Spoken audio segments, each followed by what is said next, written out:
Sean, the battlefield in Ukraine is littered with lots of very unlikely battles. And I'm going to show you a film in a second of one such unlikely battle between what I think Putin would reckon to be their most advanced, quotes, invincible tank, equipped with just about everything, both attack and defensive, and a couple of little Bradleys, which don't even have a big gun. And yet these two things, they set upon this tank, and they did it quite a lot of harm. Have a look at the film and then try and help us understand what the hell was going on.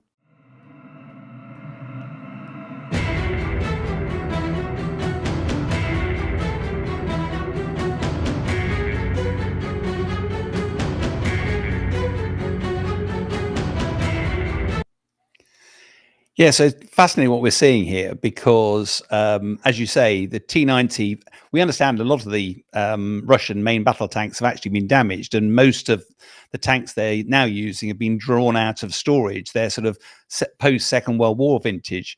But if this is, as it appears to be, a T-90, that is normally covered with explosive armor, and it's virtually impenetrable unless you've got an anti-tank weapon that is a state-of-the-art.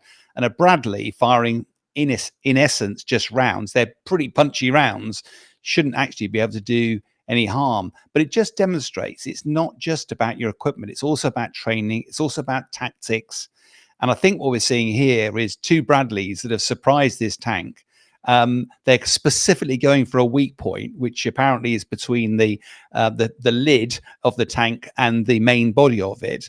That's normally protected by explosive reactive armor, which is designed when it's struck to explode outwards. In other words, to protect the body of the tank.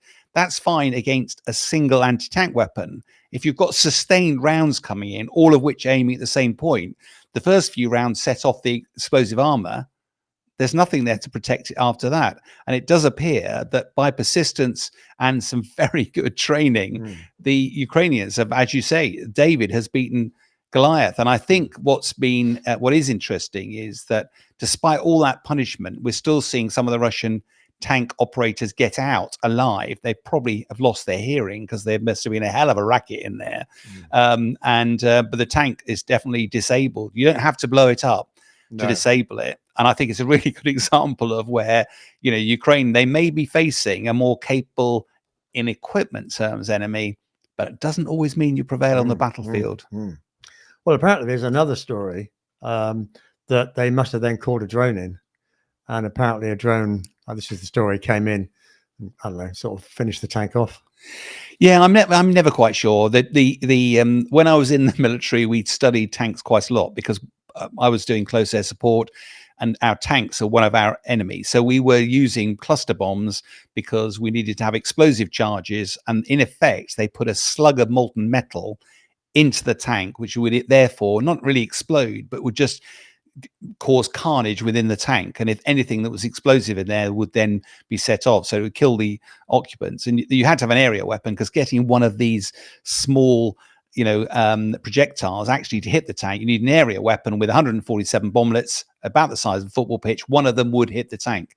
So it was a very specialist task, and it was a specialist round, and therefore things like normal bullets tend to just bounce off the outside of these things, and therefore a drone dropping a hand grenade, it might create a big bang.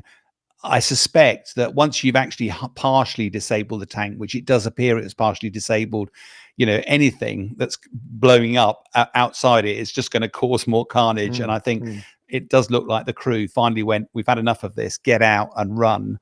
And then, of course, you've achieved your objective. It might be that the Ukrainians can actually repair that tank and actually start using it against the Russians. I wouldn't be at all surprised.